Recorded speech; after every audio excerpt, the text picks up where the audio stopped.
Why do pearls incite such favor? Why do we convert, crave, and sometimes kill for something that shares the composition of old school blackboard chalk? The rarity gets us part way to an answer. When natural pearls were the only ones available, just 1 in 15,000 black-lipped oyster yielded a gem-quality pearl in French Polynesia. 1 in a million Pincada radiata in the Gulf on Mannar of Sri Lanka held an especially good pearl. Since cultured pearls began saturating world markets in the 20th century, the gem has become less rare, but it has lost none of the cachet. The journalist Stephen Bloom, who spent years tracking pearls' provenance across the globe, admits, "I became pearl crazed, spending hours studying individual pearls till I got dizzy. Pearls were all I thought about. Wherever I went, I had vivid dreams about them. Just what about these gems, none of which had a flashy regal provenance, held his attention so long? There are worldwide industry standards for grading diamonds based on clarity, color, cut, and carat weight. One might dream of a 10-carat diamond, internally flawless and colorless as rain. But a pearl's worth is harder to pin down.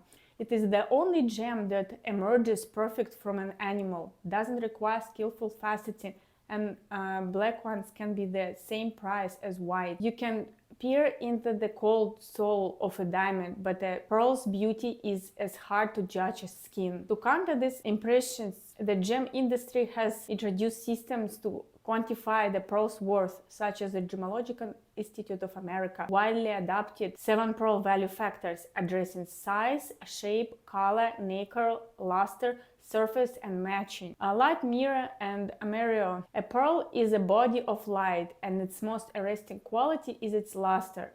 Mother of pearl, harvested from the inner layer of a mollusk's shell, has long been used as a shimmering decorative inlay, but the pearl's roundness accentuates its luster. Light plays over the flat surface of mother of pearl, but the pearl glows from the inside. Poets have consistently drawn celestial comparison.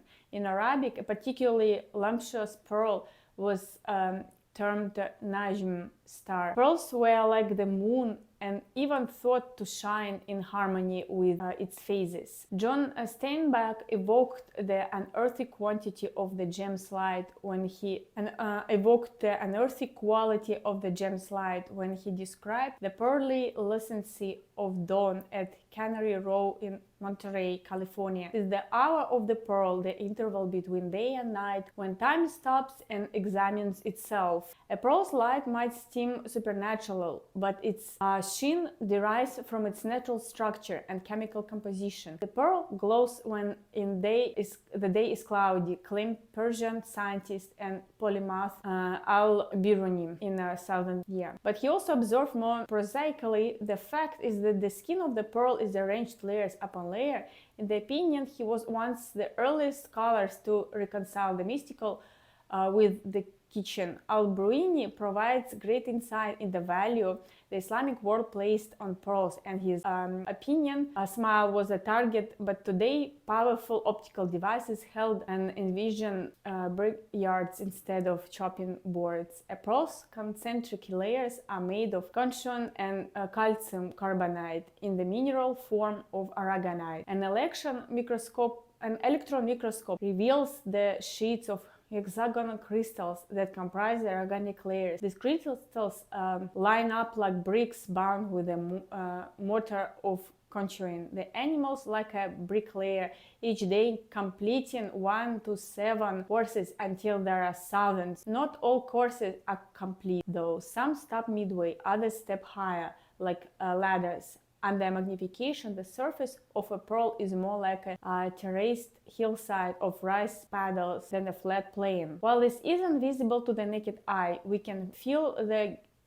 gritty texture with our teeth. The real pearl or fake. A pearl's optical qualities depend on the structure. Light reflecting of the pearl's uneven surface, like sunlight glancing off terraced rice fields, contributes to its luster. The reflection might be crisp and mirror-like, with high contrast between areas of light and dark, or On a lesser quality pearl, they might be soft and blurred, milky or even chalky. A pearl's value is closely tied to the luster, described in consumer guides as analogous to brilliance in a transparent gemstone. But a pearl has other optical properties to offer. Because of the aragonite platelets, transparency light can penetrate below the surface, bounce between the layers, and split in the colors of the rainbow. This refraction of light creates the pearl's orient or iridescence. As Albrecht pointed out, the good attribute of a pearl is transparency, so that the interior of it is reflected in the surface. Glow is far more than skin deep. The animal depends on this architecture for more than good looks, though. A pearl is a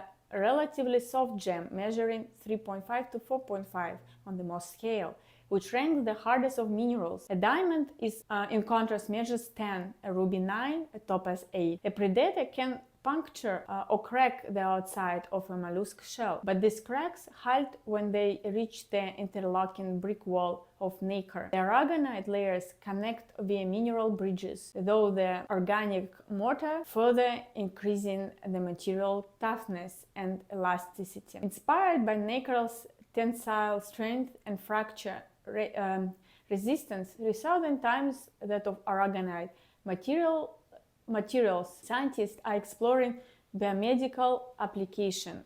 Nacre is compatible with human bone and can stimulate a new bone growth, making it a potential agent for bone repair. Engineered minerals could borrow its properties for bone replacements or other applications, such as fracture-proof visors for space helmets. Under light microscopy, the surface of a pearl resembles a fingerprint whose whorls are the edges of the terraces of nacre. All pearls, like fingerprints, are unique. Each has its pattern of nacreous layers created by an animal responding to its environment. Because cultured pearls are now so plentiful, we are tempted to think of them as commodities. But whether natural or cultural, all pearls are an expression of time and price and place, subject to natural phenomena beyond our control and miraculously singular. Mirror the aquatic environment is to pearls as terror is to the wine. Different species of mollusk make different types of pearls, just as different grapes make wine varieties. But water temperature, salinity, climate, weather, dissolved oxygen, the presence of nutrients, minerals, and pollution all craft the pearl, just like soil, topography, and sunlight craft the wine. We might find cold water bracing, but it turns an oyster sluggish. A lowered metabolism, however, is excellent for nacre quality. In warmer temperatures, in which oyster can more readily take up calcium carbonate from the water, nacre is laid down faster, making a bigger pearl. But size isn't everything. When nacre accumulates too quickly, imperfection gives the surface a hammer-beaten appearance. Cold water decreases the nacre tablets thickness and growth rate, resulting in a more uniform surface with radiant luster and iridescence. As the last few layers of nacre can perfect the pearl, many farmers harvest in winter. In Japan, cultured aquariums are typically harvested between November and February, within the famous Hamash auctions beginning in December. It isn't just the pearl farmers who take advantage of the correlation between nacre and water temperature. Scientists have turned Jurassic fossil shells into paleontologists' paleothermometers, reading Earth temperature millions of years ago from the formation of the shell's nacreous layers. Just as certain regions are renowned for their wines, places became famous for the luster of the pearls. A pearl fishery existing in Bahrain, an archipelago in the Persian Gulf, as far back as the first millennia BCE. The islands became synonymous with the world's finest pearls. The 17th century French gem merchant Jean-Baptiste Tavernier, whose extensive travels took him to the world's jewel antipodes, was among the many travelers, merchants, and jewelers who claimed Bahrain pearls were unrivaled. Their prestige owed in part to Miro. In Arabic, Bahrain means two seas, and it may be the site mentioned in the Quran where pearls and coral marked the confluence of two bridges of water. Around Bahrain, submarine freshwater springs bubble up to meet salt water, a phenomenon that turned the islands into an Edenic garden, bustling with figs, dates, citron, almonds, and peaches. Bahrain's miraculous waters were considered sacred and its pearls a blessing, but the natural explanation was that the mining of waters maintained just the right salinity levels, 25%, 27%. We now understand as crucial for perfect luster of the first water of the highest quality is an ancient figure of speech that originally referred to jewels. When used of pearls grown in water by an animal whose body is 90% water, the idiom is perfectly accurate. A pearl is an autography that records an animal waters of origin, its feasts and famines, successes and tribulations. Temperature, water, currents, sunlight, plankton and minerals all feed and its narrative, and the ancient association with the moon may have some philological truth. Recent research suggests that oysters synchronize behavior according to lunar cycles and are sensitive not just to the moonlight but its phases. Exquisitely turned to its environment, a mollusk is particularly susceptible to environment degradation. Algae, disease, and the pollution can kill mollusks, and there are records of mass mortalities affecting millions of animals, notably in Japan during the 1990s. There are also well-documented examples of the effects of pollution on nacre production. In March 1970, the oil tanker Oceanic Grandeur ran aground in the Torres Strait of the north coast of Australia. More than 1,100 tons of oil split into the sea. Most of the oysters died, and the survivors developed shell and nacre deformities. All pearl-loving cultures understand that each pearl has a distinct personality. The naturalist Pliny tells us that the ancient Romans used the term unio, the unique gem. Al-Bruni knew over 50 different terms for pearls in Arabic and Persian.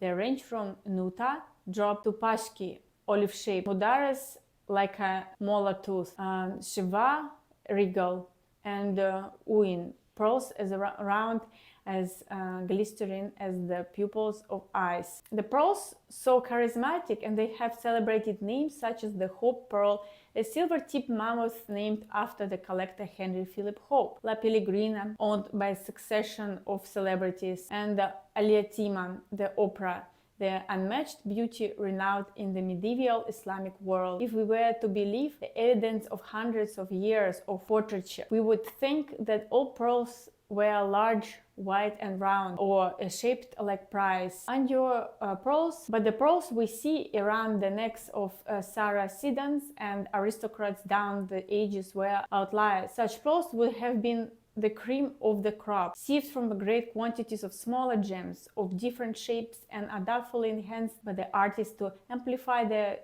status. The exhibits of words like lousy with slender ends, cummerbund, crook-waisted, and betrays the fact that the few pearls were perfect orbs. The perfectly round, though, have commanded top prices. George Frederick Kunz, renowned mineralogist and Tiffany vice president of gemology, noted that the top quality pearl should be as even in form as thought it were turned on a lathe. But like Al-Bruni, Kunz considered that were rare and least colorful descriptive names for many non-spherical shades such as hustaks, wing pearls, feather-shaped, totalbacks, and strawberry lies. Kunz was writing in the early 20th century when about one of the sound natural marine pearls was round. Since the time, expectations have grown for cultural pearls to shift this ideal sphericity. Described in the industry as 8-way rolling,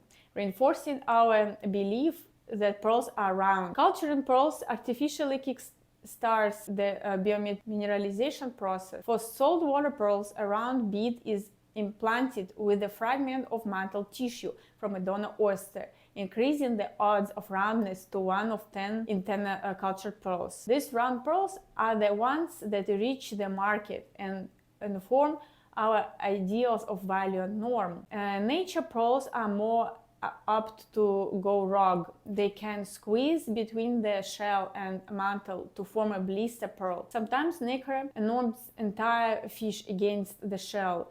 Kuhns observed that when pearls grow near the hinge, they are elongated like dog's teeth or bird's wings. Mississippi Valley freshwater mussels frequently grew pearls of this shape, which Kuhns attributed to excessive calcium carbonate in the river.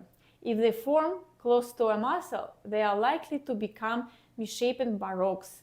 Baroque now refers to a European art movement of circa 1600 to 1750, but the word emerged in the 16th century in the Spanish-controlled Caribbean. Pearl fisheries, where for tax purposes, baroque referred to an irregular pearl of lower worth than a round one. Renaissance jewelers made a virtue of deformity, creating golems from clumps of nacre.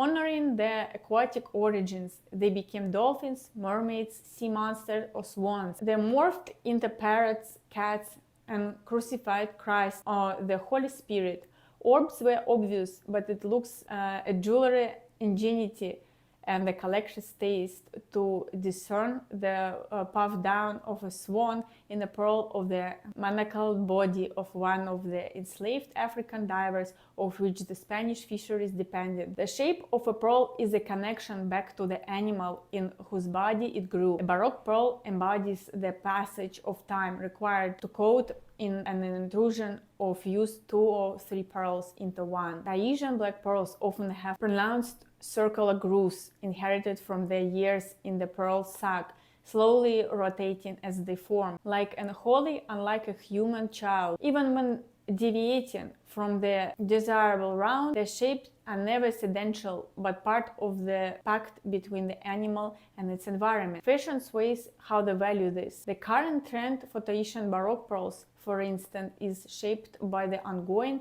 shift towards informality in dress, admiration for the natural, and the region's status as the popular tourist haven. Our ideas about the size of pearls are as skewed as our expectation of their roundness. Aquaculture and the selective breeding of bivalves have redefined the norm, bringing us larger cultural pearls. We're used to seeing photographs of celebrities or politicians in unmissable South Sea globes. Our understanding of the scale of jewelry is often distorted, as blown-up visual images of such intimate objects tend to inflate their size. Natural pearls are surprisingly small. Many were less than 3 millimeters in diameter, and anything over 8 millimeters was rare. The smallest used in jewelry were seed pearls. Kuhns noted that these were so tiny that 18,000 might weigh just 1 ounce, 28 grams, and that they were shaped in hanks of a dozen strings. Even smaller were dust pearls, which, however perfect in form, were only useful for medicine. These specks could weigh less than 1/25 of a grain. The jeweler's grain, 50 grams, was the traditional weight measurement for natural pearls and possibly referred to the ancient standard for the weight of a grain of cereal. 4 grains make a carat, the Gilzia unit of weight for diamonds. Seed pearls might weigh half of a grain and were sold in lots. Anything over 4 grains was sold individually. Kuhns noted that perfect orbs weighing 100 grains were termed paragons and could reach 300 grains or more, though usually at the cost of luster. The exceptional La Pellegrina, the size of pigeon's egg, weighed in 202 grains. The largest pearl ever recorded, the brain-shaped pearl of Lao Tzu, was recorded from a giant clam in the Philippines in 1934 and reached a staggering 127 grains. However, the Gemological Institute of America nifty terms is a chalky concretion. Cultured pearls sold in bulk are weighing in momme, a traditional Japanese unit retained by the pearl trade. 75 grains make 1 momme. Japanese factories purchase pearls by the unglamorous plastic bagful from farmers or agents.